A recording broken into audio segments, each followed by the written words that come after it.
Jitendra brother, thank you very much.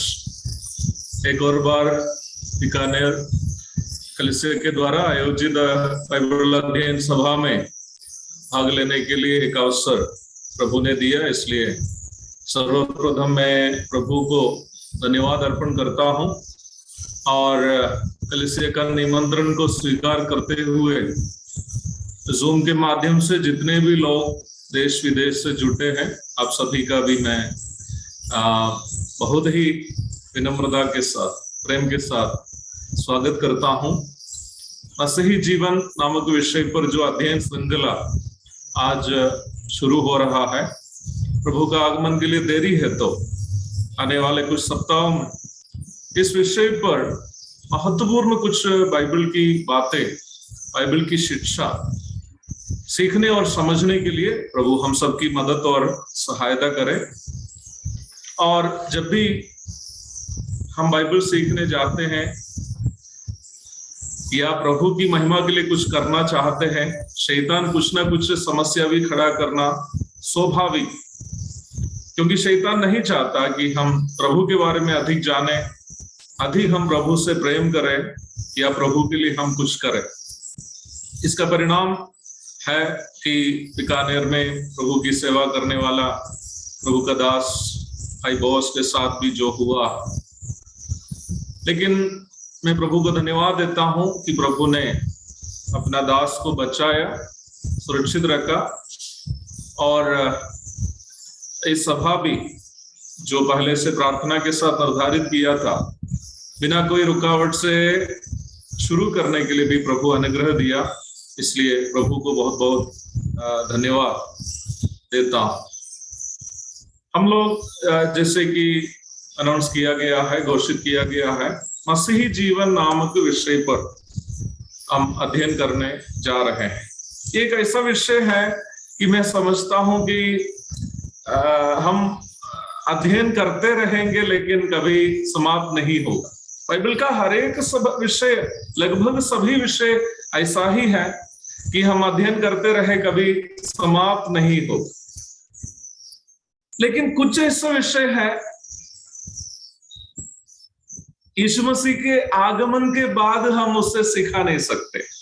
उदाहरण के लिए प्रार्थना मुझे लगता है उस समय तक समाप्त हो जाएगा जब प्रभु यीशु मसीह मध्याकाश में आएंगे। उसके बाद हमें प्रार्थना करने की आवश्यकता नहीं है, विश्वास से प्रार्थना करने की आवश्यकता नहीं। उसके बाद हम प्रभु के संग रहेंगे। ऐसे कई विषय हैं जो हमें प्रभु यीशु मसीह के मध्याकाशीय आगमन के बाद करना नहीं पड़ेगा, इसलिए उसका अध्ययन यदि हम करेंगे, मैक्सिमम उस जगह तक हम कर सकते हैं जब तक हम यीशु मसीह के मध्याकाशीय आगमन के विषय में सूचित करेंगे। लेकिन मसीही जीवन एक ऐसा जीवन है जो अनंतता में भी जारी रहेगा। It will be continuing through eternity. इसलिए ही इस विषय का अध्ययन एक अनंत विषय, an unending सब्जेक्ट। लेकिन हमारे पास जो सीमित समय है, उस सीमित समय में रहते हुए कुछ बातें हम परमेश्वर के वचन से सीखने की कोशिश कर रहा है।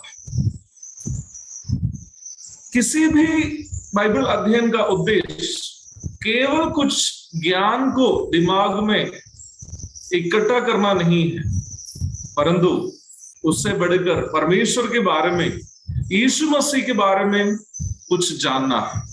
स्वाभाविक है ये विषय भी उसी परिप्रेक्ष्य में ही हम मिलकर अध्ययन करेंगे। जो विषय हम सीख रहे हैं, उस विषय के माध्यम से हम थोड़ा सा और प्रभु के बारे में जान सके, थोड़ा और प्रभु के करीब जा सके। तो जैसे कि आज के क्लास का शीर्षक के रूप में जो दिया है, मसीही जीवन, प्राथमिक बात, सम प्राइमरी थिंग्स। सीमित समय के अंदर में मसीही जीवन के बारे में कुछ प्राथमिक बातें हम मिलकर मनन करेंगे। नए नियम में जहां तक मेरी जानकारी है, मसीही जीवन नामक एक फ्रेज नहीं दिया गया। अक्षरिक रूप में हम बता रहा, मसीही जीवन दो शब्दों का मिलन है। मसीही जीवन नामक एक फ्रेज पूरे बाइबल में कहीं नहीं, लेकिन मसीही जीवन को हम अवश्य बाइबल में देख सकते हैं। मैं आशा करता हूं आप मेरी बात समझ रहे हैं। मसीही जीवन नामक एक शब्दावली, एक फ्रेज बाइबल में हम नहीं देखते, लेकिन अनेकों भक्तों के मसीही जीवन को हम बाइबल में देख सकते हैं। तो मसीही जीवन नामक एक शब्दावली दिया गया नहीं है, इसलिए उस शब्दों को उठाकर सीधे परिभाषित करना उतना आसान नहीं है, क्योंकि वैसा एक शब्दावली बाइबल में नहीं दिया गया।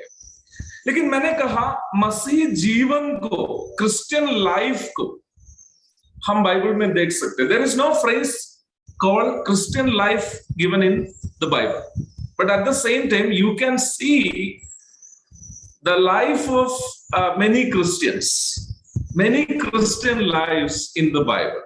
बाइबल में आप बहुत सारे मसीही जीवन को देख सकते हैं। तो सर्वप्रथम मैं मसीही जीवन नामक बात को इस प्रकार परिभाषित करना चाहते हैं। What is Christian life? Christian life is a life, it is the life of a person who follows Christ. मसीह के पीछे चलने वाला एक व्यक्ति के जीवन को हम मसीही जीवन कह सकते हैं। The life of a person who follows Christ is called Christian life. यीशु मसीह के पीछे चलने वाला जीवन, उसे हम मसीही जीवन कह सकते हैं। मैं प्राथमिक रूप में इस बात को कह रहा है। आने वाले दिनों में मेरी आशा है हम इसकी गहराई की ओर अवश्य जा सकते हैं। बहुत ही स्पष्ट रीति में आप समझने की एक बात है, और हम में से ज्यादातर लोग जानने वाली भी एक बात, मसीही जीवन एक धर्म या विचारधारा नहीं है। It's not at all a religion or an ideology, but it's a life that follows Christ. ये एक ऐसा जीवन है जो मसीह के पीछे हो ले रहा। ये कभी भी एक धर्म नहीं है, परंतु दुखजनक बात है हम भी एक ऐसा संसार में जी रहे हैं जहां धर्मों के बीच में बहुत बड़ी तनाव और बहुत बड़ा झगड़ा आदि चल रहा है। तो हम भी कई बार अपने आप को ईसाई धर्म के एक सदस्य के रूप में प्रस्तुत जाने अनजाने कर बैठते हैं। लेकिन हमें इस बात को अवश्य जानना है कि क्रिश्चियन धर्म बोल करके एक धर्म पूरे बाइबल में आप कहीं नहीं देख सकते, ना पुराना नियम में ना नया नियम में। ये बिल्कुल गलत बात है कि एक ऐसा धर्म है जिसका नाम क्रिश्चियनिटी है। There is no religion called Christianity in the world according to Bible. According to Bible, as per the Bible. तो जो लोग मसीही जीवन को मसीही धर्म समझते हैं, वास्तव में वे लोग ऐसे लोग हैं जिसको बाइबल की प्राथमिक जानकारी भी नहीं है। क्रिश्चियन लाइफ में एक और बार कहते हुए आगे की ओर जाना चाहता हूं, वो एक ऐसा जीवन है जो मसीह के पीछे चलते हैं। हम जानते हैं हमारे प्रभु यीशु मसीह के पीछे चले हुए लोगों में सबसे पहले के ज्यादातर लोग उनके प्रेरित लोग थे। प्रेरितों के जीवन से लेकर के हम आगे की ओर लेते हैं, हम इस बात को बहुत ही स्पष्ट तरीके से देख सकते हैं। वे सभी लोग प्रेरित लोग हो या पहली शताब्दी के विश्वासी लोग हो, उनमें से कोई भी लोग एक नया धर्म को अपनाया नहीं, एक नया विचारधारा को अपनाया नहीं। They were simply following a person called Jesus Christ. वे लोग यीशु मसीह नामक एक व्यक्ति का ऐसा ही पीछा कर रहे थे। और मैं उसको ये बात भी कहना चाहता हूं, यीशु मसीह भी कभी भी ये नहीं कहा कि मेरे धर्म में जुट जाओ, नहीं तो मैं जिस विचारधारा को सिखाता हूं उसको आप लोग ऐसा ही विश्वास करो। कई विचारधारा होता, आरएसएस एक विचारधारा, कम्युनिज्म एक विचारधारा, लेकिन क्रिश्चियनिटी या मसीही जीवन एक ऐसा विचारधारा नहीं है, वो एक व्यक्ति का पीछा चलना है। आइए आप लोग भी जानने वाली कुछ पद हैं, प्रारंभिक रूप में मैं उस बात को आपके सामने रखना चाहता हूं। यीशु मसीह के प्रारंभ के प्रेरितों में से कुछ लोग कैसे मसीही जीवन को शुरू किया था। मत्ती रचित सुसमाचार 4 अध्याय 18 से लेकर 22 तक। हमारे अमृत लाल जी सब हैं, इसलिए मुझे टेंशन नहीं है, आप लोग बाइबल पढ़कर मुझे मेरी मदद करेंगे, मुझे मालूम है। कोई भी भाई लोग को मिलता है, आप लोग उठा के पढ़ सकते हैं। मत्ती रचित सुसमाचार अध्याय 4 पद 18 से लेकर के 22 तक पढ़िए। गलील की झील के किनारे जी गलील की झील के किनारे फिरते हुए उसने 2 भाइयों अर्थात शमौन को, जो पतरस कहलाता है, और उसके भाई अंद्रियास को झील में जाल डालते देखा, क्योंकि वे मछुए थे। यीशु ने उनसे कहा, मेरे पीछे चले आओ, तो मैं तुमको मनुष्यों के पकड़ने वाला बनाऊंगा। वे तुरंत जालों को छोड़कर उसके पीछे हो लिए। मैं इस भाग से गहराई में कुछ बोलने नहीं जा रहा। प्रारंभिक रूप में 4 प्रेरित लोग, पतरस, अंद्रयास, याकूब, यूहन्ना मछली पकड़ रहे थे। प्रभु यीशु मसीह गलील सागर के किनारे से आया, देखा 4 लोग मछली पकड़ रहे हैं। प्रभु यीशु मसीह ने कहा, मेरे पीछे हो लो, मैं तुम्हें मनुष्य को पकड़ने वाला बनाऊंगा। और वे लोगों ने क्या किया? अपने जाल, झील, नाव सब कुछ छोड़ करके प्रभु के पीछे हो लिया। ना कोई धर्म का परिवर्तन, ना कोई विचारधारा का परिवर्तन, सिंपली यीशु मसीह का बुलाहट उनको मिला, मेरे पीछे हो लो, और वे लोगों ने यीशु मसीह के पीछे हो लिया। मत्ती रचित सुसमाचार 9 का 8 पढ़िएगा, चैप्टर 9 वर्स 8 मत्ती। लोग यह देखकर डर गए और परमेश्वर की महिमा करने लगे, जिसने मनुष्यों को ऐसा अधिकार दिया है। सॉरी, मत्ती 9 का 8 पढ़े है ना जी? माफ कीजिएगा, मुझे लिखने में थोड़ी सी दिक्कत हुआ लगता है। मत्ती को प्रभु यीशु मसीह बुलाते हुए हम लोग उस भाग में देख रहे हैं। ये सब हम लोग के लिए परिचित आयतें हैं, इसलिए इस 9 का हिंदी बाइबल में शायद पीछे होगा ना, आगे पीछे पढ़िए तो 9 वर्ष जी। वहां से आगे बढ़कर यीशु ने मत्ती नामक एक मनुष्य को महसूल की चौकी पर बैठे देखा और उससे कहा, मेरे पीछे हो ले। वह उठकर उसके पीछे हो लिया।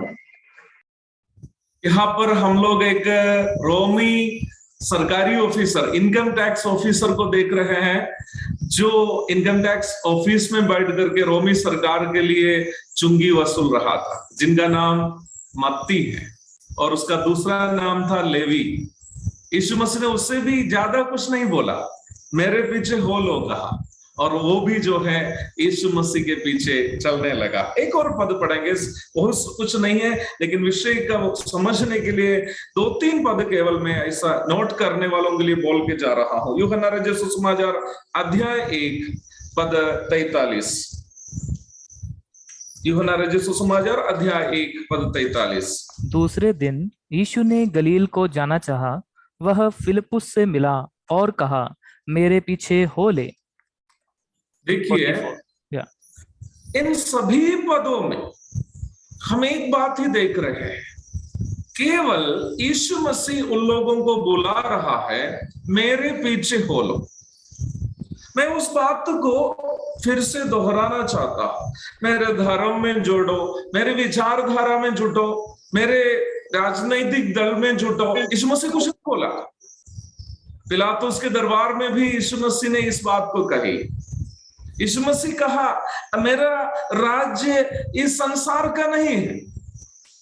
मैं इस संसार में कोई धर्म, इस संसार में कोई राजनीतिक दल आदि की स्थापना करने नहीं आया। मैं एक आत्मिक संसार की स्थापना के लिए आया हूं। अन्यथा मेरे लोग धर्म पर आप कुछ नहीं बोल सकते।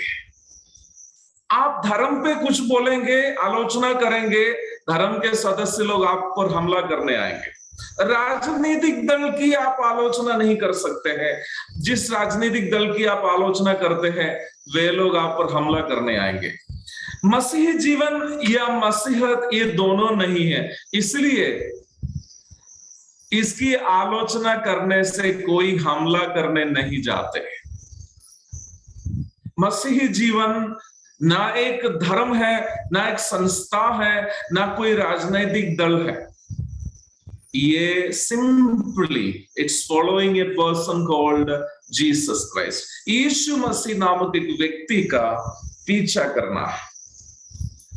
यहां पर अनिवार्य रूप में जानने की एक और बात आप देख सकते हैं। यीशु मसीह के पीछे चलना कोई भी व्यक्ति की बस की बात नहीं है। आप अपने आप ये निर्णय नहीं ले सकते हैं, चलो कल से मैं यीशु मसीह के पीछे चल रहा। ऐसा कोई यीशु मसीह के पीछे चलते हुए हम नहीं देखते। मेरा कहना यह नहीं है व्यक्ति का निर्णय को महत्व नहीं है, परंतु इन सभी पदों को आप पढ़ने से आप एक बात अवश्य देख सकते हैं कि यीशु मसीह के पीछे जो भी लोग चले हैं उन सबको एक बुलाहट भी मिला था। हम एक दो पद को और इस सिलसिले में देखेंगे। यूहन्ना रचित सुसमाचार 6 अध्याय की 44 पद को अमृतपाल जी जरा जल्दी पढ़ेंगे। यूहन्ना रचित सुसमाचार 6 अध्याय उसकी 44वीं पद। कोई मेरे पास नहीं आ सकता जब तक पिता जिसने मुझे भेजा है उसे खींच न ले, और मैं उसे अंतिम दिन फिर जिला उठाऊंगा। प्रभु यीशु मसीह बहुत स्पष्ट तरीके से कह रहा है, कोई मेरे पास नहीं आ सकता जब तक पिता उन्हें खींच के नहीं लाता। ऐसा ही एक बुलाहट नहीं है, खींच कर ला रहा है। लेकिन यहां पर एक स्वाभाविक संदेह उत्पन्न होने की संभावना है। हमने प्रारंभ में जितनी भी पद देखे हैं उन सभी जगह में तो यीशु मसीह बुला रहे हैं, लेकिन यीशु मसीह तो यहां कह रहा है जब तक पिता नहीं बुलाता है कोई पुत्र के पास नहीं आ सकता। मैं विषय से जल्दी अलग होना नहीं चाहता, लेकिन इस बात को समझाने के लिए 2-3 पद जल्दी पढ़कर इस बात को समझते हुए आगे बढ़ना चाहते हैं। 10 अध्याय की 30 भी पढ़िएगा। यूहन्ना रचित सुसमाचार 10 अध्याय की 30 पद। मैं और पिता एक हैं। यीशु मसीह यह कह रहा है मैं और पिता एक है। 14 की 9 पढ़िएगा। 14 की 9, यूहन्ना 14 की 9। यीशु ने उससे कहा, हे फिलिप्पुस, मैं इतने दिन तुम्हारे साथ हूँ और क्या तू मुझे नहीं जानता? जिसने मुझे देखा है उसने पिता को देखा है। तू क्यों कहता है? जिसने मुझे देखा है, यस, जिसने मुझे देखा है वो पिता को देखा है। एक और पद यूहन्ना रचित सुसमाचार अध्याय 1 पद 18। परमेश्वर को किसी ने कभी नहीं देखा, एकलौता पुत्र जो पिता की गोद में है उसी ने उसे प्रकट किया। इन पदों को आप पढ़ के मनन कीजिएगा। यूहन्ना रचित सुसमाचार 6:44 में प्रभु ने कहा, जब तक पिता खींच के नहीं लाता है कोई पुत्र के पास नहीं आ सकता। लेकिन 10:30 में प्रभु कहता है, मैं और पिता एक है।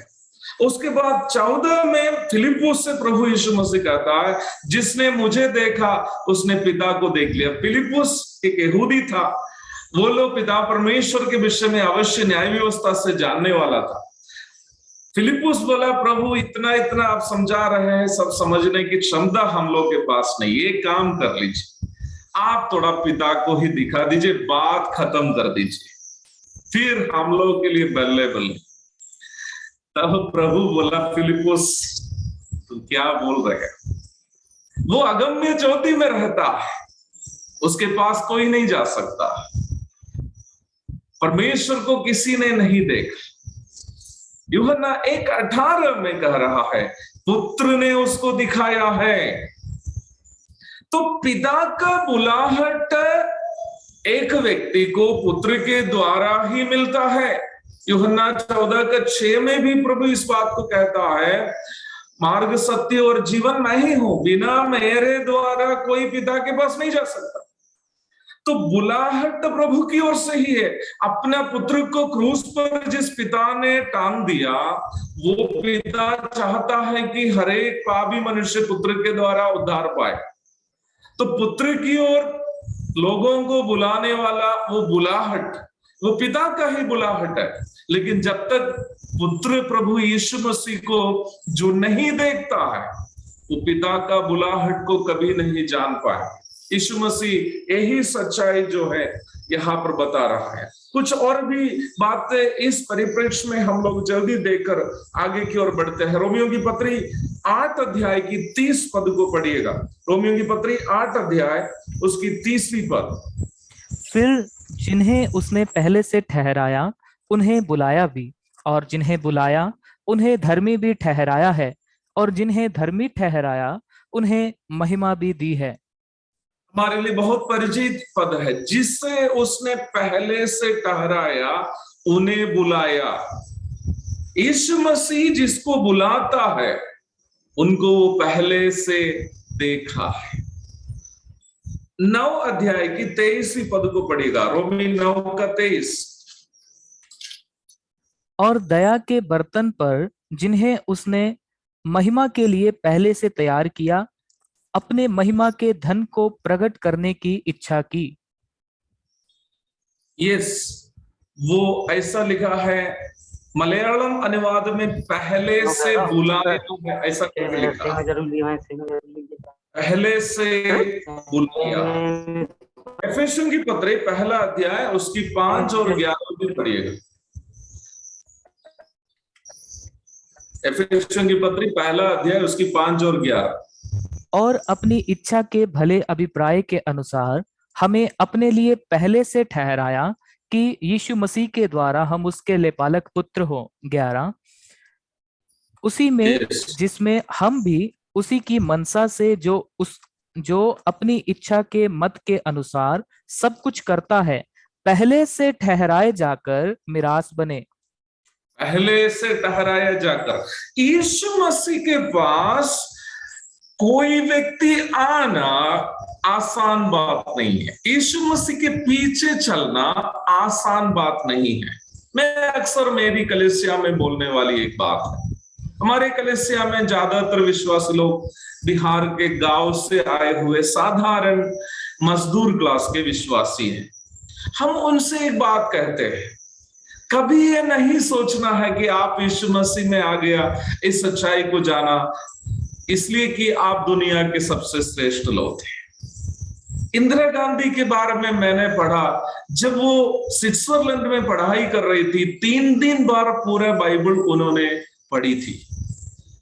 बहुत से ऐसे महापुरुष लोग हैं, ज्ञानी लोग हैं, जो बाइबल को हम लोगों से भी अधिक बार पढ़ाई की है, फिर वे यीशु मसीह के पीछे क्यों नहीं चल पाए?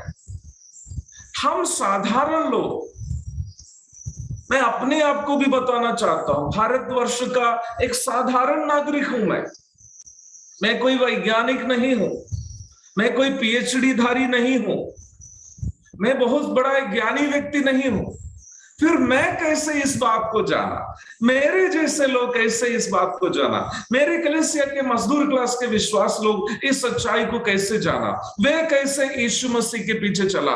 वो कैसे मसीही जीवन में आया? उसकी वजह है परमेश्वर ने यीशु मसीह में हमें पहले से चुना है। मैं अक्सर आराधना में गाने वाला एक गीत है, आप लोग भी इस गीत को अवश्य जानते ही होंगे।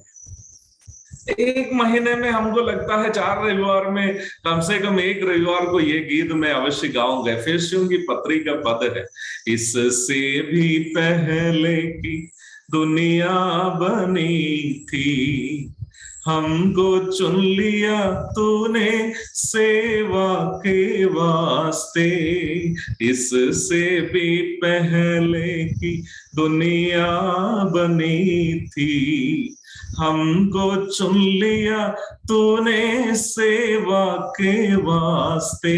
मलयालम में यम्मीचरिया नामक श्रेष्ठ प्रभु के दास ने इस गीत को सबसे पहले लिखा है। किसी अच्छे प्रभु के दास ने उसे हिंदी में भी अनुवाद किया, जबकि यम्मीचरिया सर लिखने के पहले प्रेरित पौलुस ने एफेसोस की कलीसिया को पत्र लिखते समय उन्होंने इस बात को लिखा है, परमेश्वर ने तुम्हें पहले से चुना है। प्रभु का ये चुनाव मसीही जीवन के लिए, मेरा और आपका चुनाव, 2 बात हमें अवश्य याद दिलाती है। वो क्या है? ये परमेश्वर का अनुग्रह है जो हमें मसीही जीवन बिताने का लायक बनाया, ये यीशु मसीह के पीछे चलने के लायक बनाया। मैं एक बार एक गांव में प्रचार के लिए गया था, तो एक व्यक्ति, मुझे नहीं मालूम लालू भाई इस मीटिंग में है कि नहीं, हम लोग एक आउटरीच वर्क कर रहा था जिसमें मेरे साथ बिहार का एक और इवेंजलिस्ट लालू प्रसाद जी भी था, और भी 1-2 इवेंजलिस्ट लोग थे। हम लोग प्रचार के लिए गए और लालू भाई और किसी दूसरे भाई एक दूसरी गली में घुसा। मैं और एक दूसरा भाई, मुझे लगता है भाई निरंजन था, हम लोग एक दूसरे गली से जा रहा था। कुछ देर के बाद हमने देखा लालू भाई वहां से चिल्लाते हुए दौड़ के आ रहा है। तो मैं सोचा लालू भाई क्या हो गया, मैंने उनसे पूछा तो उन्होंने बोला एक ब्राह्मण परिवार का चाचा जी था, थोड़ा सा 70-80 साल का व्यक्ति था। उन्होंने उनको जब ट्रैक्ट दिया तो उन्होंने उनको खूब गाली दे करके वहां से लौटाया। तो मैंने बोला लालू भाई चलो मिलते हैं हम लोग उनसे। तो मैं फिर लालू भाई के साथ उनके पास गया, चाचा जी को देखा और मैंने कहा कि प्रणाम चाचा जी, और हमने बातचीत करके 3 घंटे तक उस चाचा जी के घर पे हम लोग बातचीत करते रहा। उन्होंने चाय वगैरह सब पिलाया, तो बातचीत चल रही थी। उसी समय उन्होंने कहा कि उनको मसीहियों के साथ क्या नाराजगी है। वो एक मसीही विरोधी व्यक्ति नहीं था, बहुत बड़ा जमींदार व्यक्ति था। उनके जमीन का एक हिस्सा उन्होंने कुछ कैथोलिक चर्च के लोगों को जो है, उन्होंने अपना जमीन जो है चर्च भवन बनाने के लिए दिया। तो वे लोगों ने क्या किया, एक छोटा सा भवन से उन लोग बनाया। रविवार को वे लोग वहां पर अपना सभा वगैरह चलाता है, लेकिन सोमवार से लेकर शनिवार तक वे लोग क्या करते हैं मालूम है? वे लोग उसी चर्च भवन के सामने ताड़ी बेचता है। ताड़ी, बिहार में ताड़ी बोलता है, जो लोकल शराब को ताड़ी बोलता है। सोमवार से शनिवार तक वो लोग ताड़ी बेचता है, रविवार को आराधना करता है। आपको पता है मेरे प्यारों, वो बुजुर्ग चाचा जी का एक प्रस्ताव मुझे बहुत ताज्जुब कर दिया।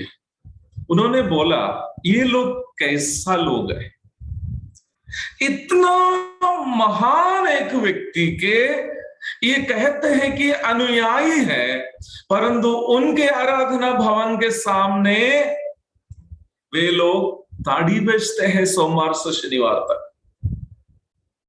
मेरे प्यारो, हमारे समाज के लोग यीशु मसीह के बारे में अनजान है करके आप मत सोचिएगा। कई लोग हम लोगों से अधिक जानकार है। फिर हम कैसे इस प्रभु के पीछे चलने वालों में शामिल हो गए? मैं इन बात इस उदाहरण बोलने के एक खास मकसद है, आप ध्यान से सुनिए। समाज के बहुत सारे लोग यीशु मसीह के महानता को किसी न किसी प्रकार जानते हैं, लेकिन वो यीशु मसीह के अनुयायियों की सूची में नहीं है। हम यीशु मसीह के पीछे चलने वालों की सूची में हैं। क्यों? इसलिए नहीं कि वे लोग हमसे हीन लोग थे, इसलिए नहीं कि हम लोग उनसे अधिक ज्ञानवान थे, नहीं। कोई वजह मानसिक तौर पर नहीं है। एक दुपद जल्दी हम लोग पढ़कर आगे की ओर बढ़ते हैं। तीतुस की पत्री 3 अध्याय 5 से लेकर 7 तक पढ़ते हैं। तीतुस की पत्री 3 अध्याय 5 से 7 तक जल्दी पढ़े। तीतुस 3 अध्याय 5 से 7 तक। किसी दूसरे भाई को भी मिलेंगे तो पढ़ सकते हैं। तो उसने हमारा उद्धार किया और यह धार्मिकता के कामों के कारण नहीं जो हमने आप किए, पर अपनी दया के अनुसार नए जन्म के स्नान और पवित्र आत्मा के हमें नया बनाने के द्वारा हुआ, जिसे उसने हमारे उद्धारकर्ता यीशु मसीह के द्वारा हम पर अधिकाई से उंडेला, जिससे हम उसके अनुग्रह से धर्मी ठहर कर अनंत जीवन आपस वहां पर नोट कीजिएगा। समय के अभाव के कारण मैं जल्दी जा रहा हूं। हम उनके अनुग्रह के कारण धर्मी ठहरा। हम उनके अनुग्रह के कारण धर्मी ठहरा। पहला पत्रस 5 का 10 पढ़ेंगे। पहला पत्रस 5 का 10 पढ़ेंगे। लोगोस बाइबल स्कूल के स्टूडेंट्स लोग यदि पढ़ रहा हो तो माइक के करीब आकर पढ़िएगा। पहला पत्रस 5 का 10। अब परमेश्वर जो सारे अनुग्रह का दाता है, जिसने तुम्हें मसीह में अपनी अनंत महिमा के लिए बुलाया, तुम्हारे थोड़ी देर तक दुख उठाने के बाद आप भी तुम्हें सिद्ध और स्थिर और बलवंत करेगा। पहला पत्रस 5 का 10 वही पढ़े।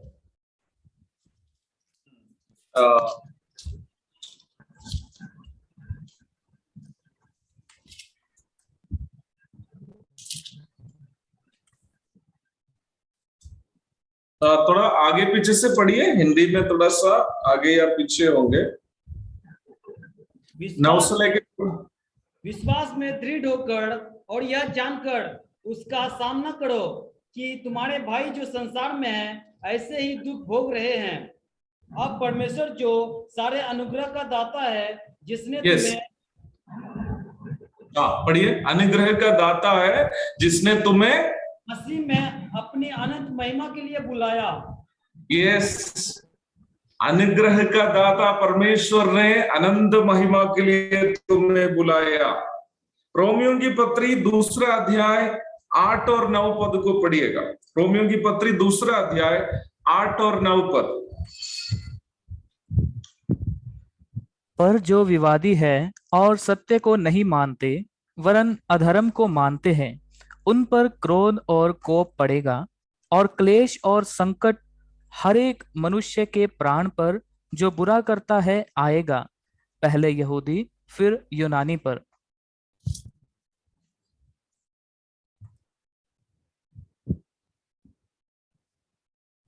रोमी अध्याय 2 8 और 9। मैंने मलयालम बाइबल से नोट करके किया, इसलिए थोड़ा सा अदला बदली में परेशानी हो रही है। पहला तीमुथियुस 1 अध्याय 12 और 13 पढ़िएगा। पहला तीमुथियुस 1 अध्याय 12 और 13। पहला तीमुथियुस 1 का 12 और 13। मैं अपने प्रभु मसीह यीशु का, जिसने मुझे सामर्थ्य दी है, धन्यवाद करता हूँ कि उसने मुझे विश्वास योग्य समझकर अपनी सेवा के लिए ठहराया। मैं तो पहले निंदा करने वाला और सताने वाला और अंधेर करने वाला था, तो भी मुझ पर दया हुई, क्योंकि मैंने अविश्वास की दशा में बिन समझे बूझे ये काम किए थे। इन सभी भागों में बहुत ही स्पष्ट तरीके से ये बात हम देख सकते हैं, यीशु मसीह में हमारा आना या यीशु मसीह के अनुयायियों की सूची में हमारा नाम आना या यीशु मसीह के पीछे चलने वालों में हम आना या यीशु मसीह की सेवा करने वालों में हम आना, ये सब कुछ प्रभु का अनुग्रह से हुआ है।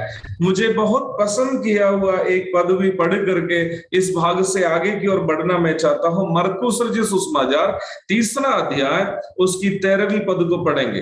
मरकुस रचित सुसमाचार 3 अध्याय उसकी 13वीं आयत। मरकुस 3:13। फिर वह पहाड़ पर चढ़ गया और जिन्हें वह चाहता था उन्हें अपने पास बुलाया और वे उसके पास आए। जिन्हें वो चाहता था उन्हें अपने पास बुलाया। हमारे मलयालम बाइबल का अनुवाद इस प्रकार है, जिसका भी वो मन किया, जिसका भी मन किया उनको, वो सबको बुला लिया है। मतलब उस प्रस्ताव का अर्थ यही है कि उन्होंने किसी का योग्यता दे करके नहीं बुलाया है। हम यीशु मसीह के पीछे चलने वालों में इसलिए हुआ है क्योंकि परमेश्वर का अनुग्रह हम पर हुआ है। परमेश्वर का अनुग्रह हम पर हुआ और हम यीशु मसीह के पीछे चलने वालों में हो गया है। मेरे प्यारों, प्राथमिक रूप में इस बात को कहते हुए हम आगे की ओर बढ़ना चाहता हूं। मसीह जीवन यीशु मसीह नामक एक व्यक्ति के पीछे चलने का जीवन है, परंतु इस चलन का अलग अलग चरण है। There are different phases of following Jesus Christ. जब हम बाइबल का अध्ययन करते हैं हमें ये बात अवश्य समझ में आ जाती है, यीशु मसीह के पीछे चलने का अलग अलग चरण हम देख सकते हैं, डिफरेंट फेसेस। हम क्यों यीशु मसीह के पीछे चलते हैं, उसका लक्ष्य क्या है? नहीं तो यीशु मसीह के पीछे हमारा चलने का उद्देश्य क्या है? प्राथमिक रूप में बचा हुआ समय में एक पॉइंट बोल करके मैं आज का सभा को समाप्त करना चाहता हूं। यीशु मसीह के पीछे हमारा चलने का एक उद्देश्य क्या है? यीशु मसीह के पीछे चलने का या यीशु मसीह हमें उनके पीछे चलने के लिए बुलाने का एक उद्देश्य था कि हम यीशु मसीह को सीखें, so that we may learn Christ। हम मसीह को सीखे। आइए एक पद को हम पढ़ते हैं, मत्ती रचित सुसमाचार 11वां अध्याय उसकी 28 और 29 पद को पढ़ते हैं। मत्ती रचित सुसमाचार 11 अध्याय उसकी 28 और 29 पद, बहुत ही परिचित एक पद है। हे सब परिश्रम करने वालों और बोझ से दबे हुए लोगों, मेरे पास आओ, मैं तुम्हें विश्राम दूंगा। मेरा जुआ अपने ऊपर उठा लो और मुझसे सीखो। अपने ऊपर उठा लो और मुझसे सीखो। मेरा जुआ अपने ऊपर उठा लो और मुझसे सीखो। यीशु मसीह अपने पीछे चलने के लिए लोगों को बुलाया और उनसे क्या बोल रहा है? मेरा जुआ उठाओ और मुझसे सीखो। तो मैं बचा हुआ समय में मसीह जीवन की एक चरण के विषय में आपको बोलना चाहता हूं। यीशु मसीह के पीछे चलना एक धर्म के पीछे चलना नहीं, एक विचारधारा के पीछे चलना नहीं, एक व्यक्ति के पीछे चलना है, वो यीशु मसीह है। उस यीशु मसीह के पीछे हम क्यों चले? अर्थात मसीही जीवन बिताने का एक उद्देश्य क्या है? मसीही जीवन बिताने का एक खास उद्देश्य है, मसीह को सीखे, मसीह को हम सीखे। मरकुस रचित सुसमाचार 3 अध्याय की 14वीं पद को पढ़िएगा। मरकुस रचित सुसमाचार 3 अध्याय उसकी 14वीं पद को पढ़िएगा। तब उसने 12 पुरुषों को नियुक्त किया कि वे उसके साथ साथ रहे और वह उन्हें भेजे कि वे प्रचार करें। यीशु मसीह 12 शिष्यों को अपने पास बुलाया, उसका उद्देश्य के विषय में हम वहां देख रहे हैं। वो उनको अपने पास बुलाया इसलिए कि वो उनको प्रचार करने के लिए भेज सके। इंग्लिश में इस प्रकार लिखा है, He appointed 12 so that they would be with him and that he could send them out to preach. उन्होंने 12 को अपने पास बुलाया, अपने पास रख दिया, ताकि इंग्लिश ट्रांसलेशन है he could send them out to preach, ताकि वो उन लोगों को प्रचार के लिए भेज सके। कैसे? यीशु मसीह उन लोगों को अपने पास इसलिए रखा ताकि प्रचार के लिए प्रशिक्षण देकर उनको भेज सके। हम जानते हैं प्रभु यीशु मसीह अपनी मृत्यु और पुनरुत्थान के पश्चात पवित्र आत्मा के आगमन के बाद उनको जो है सेवा के लिए भेजे थे। उस समय तक शिष्यों को वो अपने पास रखे हुए थे। 3.5 साल वो शिष्यों को क्या कर दिया है? प्रशिक्षण दे रहा था। कैसा प्रशिक्षण दे रहा था? अपने पास रख करके वो प्रशिक्षण दे रहा था। मैं इस प्रकार कहते हुए आगे की ओर बढ़ना चाहता हूं। मसीह जीवन मसीह को सीखने वाला जीवन है। Christian life is a life that learns Christ. मसीह जीवन मसीह को सीखने वाला एक जीवन है, और मसीह को सीखने के लिए क्या करना है? मसीह के साथ संगति करना है। We need to have a constant fellowship with Christ to learn Christ. मसीह को सीखने के लिए मसीह के साथ एक व्यक्तिगत संबंध में आने की जरूरत है। 2 पद को और हम लोग इस संदर्भ में पढ़ेंगे। 1 कुरिन्थी 11 अध्याय उसकी 23वीं पद। 1 कुरिन्थी 11 अध्याय उसकी 23वीं पद हमें हमारे लिए परिचित एक और पद है। ये जल्दी पढ़ेंगे। क्योंकि यह बात मुझे प्रभु से पहुंची और मैंने तुम्हें भी पहुंचा दी कि प्रभु यीशु ने जिस रात वह पकड़वाया गया रोटी ली। यस, उसका प्रारंभिक बात, यह बात तो मुझे प्रभु से पहुंची, मैं तुम्हें भी पहुंचाता। ठीक है, यीशु मसीह के साथ संगति करते समय पौलुस को जो दर्शन हुआ था, उस दर्शन वो कोरिन्थ विश्वासियों के साथ बांट रहा था। एक और पद पढ़िए, यूहन्ना की पहली पत्री 1 अध्याय 1 से लेकर 3 तक। यूहन्ना की पहली पत्री 1 अध्याय 1 से लेकर 3 तक। उस जीवन के वचन के विषय में जो आदि से था, जिसे हमने सुना और जिसे अपनी आंखों से देखा, हमने सुना, आंखों से देखा, वरन जिसे हमने ध्यान से देखा और ध्यान से देखा, हाथों से समय छुआ। के अभाव में जल्दी बोल के जा रहा हूं। मरकुस रचित सुसमाचार से हम देखे हैं यीशु मसीह 12 को अपने पास रखा, और इसलिए रखा ताकि वो प्रचार करने के लिए उनको भेज सके। 3.5 साल यीशु मसीह उनको प्रशिक्षण दे रहा था। अब 3.5 साल यीशु मसीह का बाइबल स्कूल में पढ़ाई करने के बाद प्रेरित लोगों ने क्या सीखा है? अब इस परिप्रेक्ष्य में एक और बार पढ़िए, अमृत जी पढ़िए 1 यूहन्ना 1 अध्याय 1 से 3 तक पढ़िए। 3.5 साल यीशु मसीह उनको क्या सिखा रहा था? क्या यीशु मसीह के बाइबल स्कूल से वे लोगों ने क्या सीखा? आयत 2 एक और बार या 1 से 3 तक। उस जीवन के वचन के विषय में जो आदि से था, जिसे हमने सुना और जिसे अपनी आंखों से देखा, जिसे हमने सुना, आंखों से देखा, वरन जिसे हमने ध्यान से देखा, जिसे हमने ध्यान से देखा और हाथों से छुआ, यह जीवन प्रकट हुआ और हमने उसे देखा और उसकी गवाही देते हैं। उसकी गवाही हम तुम्हें देते हैं। तो 3.5 साल ये प्रेरित लोग क्या सीख रहे थे? वे लोग यीशु मसीह को सीख रहे थे। दे वर लर्निंग क्राइस्ट।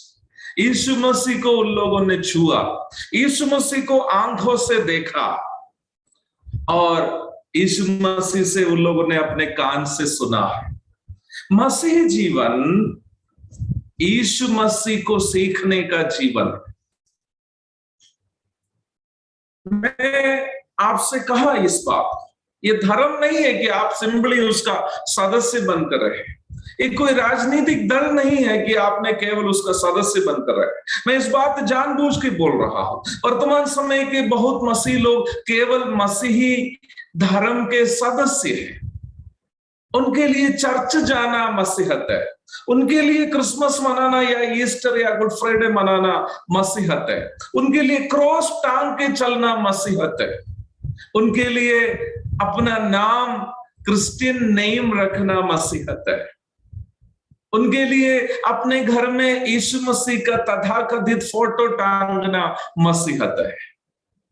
परंतु प्रेरितों के लिए मसीहत वो नहीं था।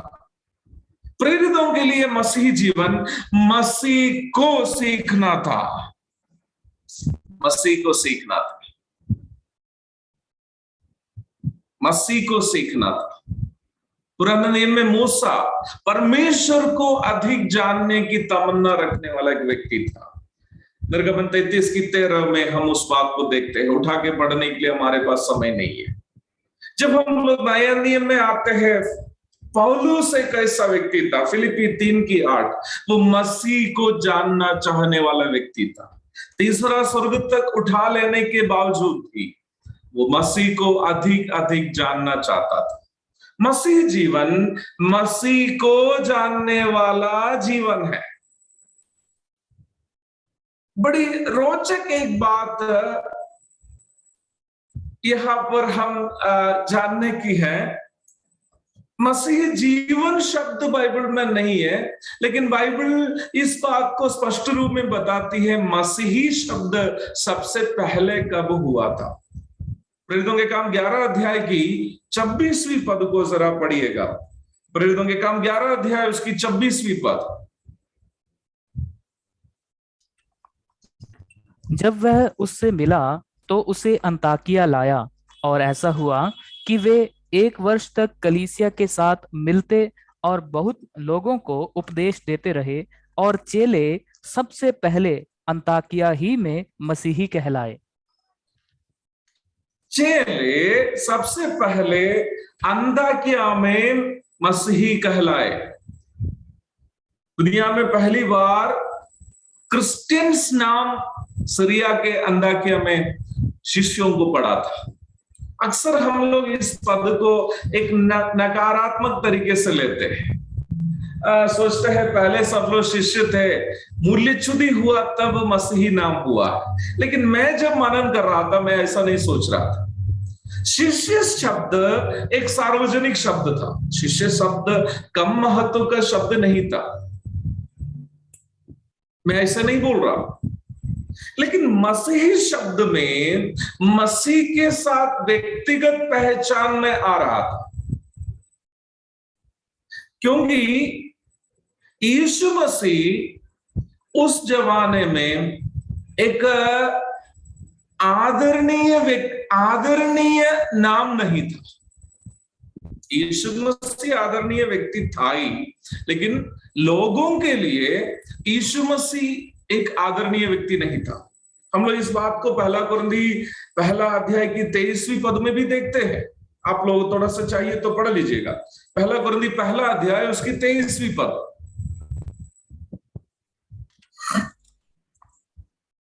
परंतु हम तो उस क्रूस पर चढ़ाए हुए मसीह का प्रचार करते हैं, जो यहूदियों के लिए ठोकर का कारण और अन्य जातियों के लिए मूर्खता है। यहूदियों के लिए ठोकर का कारण और यूनानियों के लिए मूर्खता की बात। यस, यहूदियों के लिए ठोकर का कारण था। क्रूस पर मरा हुआ व्यक्ति श्रापित व्यक्ति है, उसको प्रभु के रूप में आराधना करना यहूदियों के लिए समझने की बाहर की बात है। और यूनानियों के लिए जो ज्ञान को ढूंढते थे उनके लिए ये बिल्कुल मूर्खता था। क्रूस पर दयनीय रूप में मरा हुआ एक व्यक्ति को कुछ लोग जो है प्रभु के रूप में मान रहे हैं, प्रभु के रूप में मान रहे हैं। तो अंताकिया के विश्वासियों को दुनिया वाले मसीही करके मजाक करने के लिए यद्यपि बुलाया हो, लेकिन मैं उधर एक सकारात्मक बात को देख रहा हूं। उस समय तक शिष्य करके लोग सार्वजनिक रूप में जाने जाते थे, लेकिन अंताकिया के विश्वासियों को मसीही करके अगर दुनिया वाले पुकारा तो उसकी वजह ये थी, अंताकिया के विश्वासियों ने यीशु मसीह के साथ तादात्म्यता प्राप्त किया था। अंताकिया के लोग, यहां पर बहुत नोट करने की एक और बात है, ये बुलाहट उनको कब मिला है? अंताकिया के शिष्यों को मसीही करके बुलाहट नाम कब गिरा है? एक बार और पढ़ लीजिए अमृतपाल जी वो पद को, प्रेरितों के काम 11 अध्याय उसकी 26वीं आयत।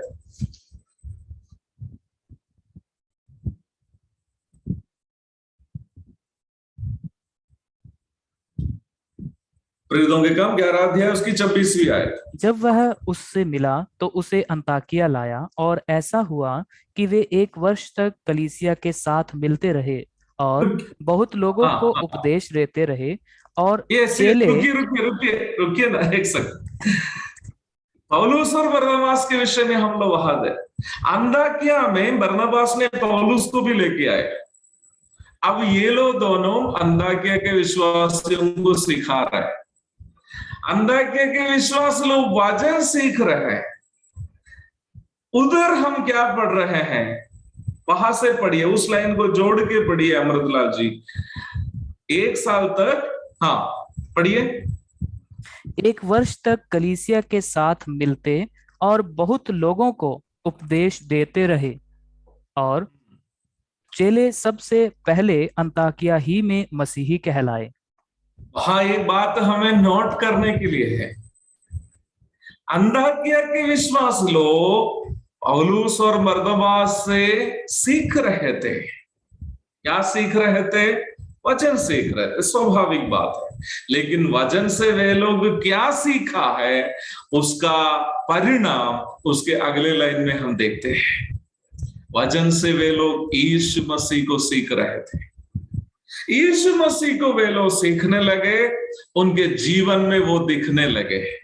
तब अंताकिया के लोग ने अंताकिया के मसीही विश्वासियों को मसीही बुलाने लगा।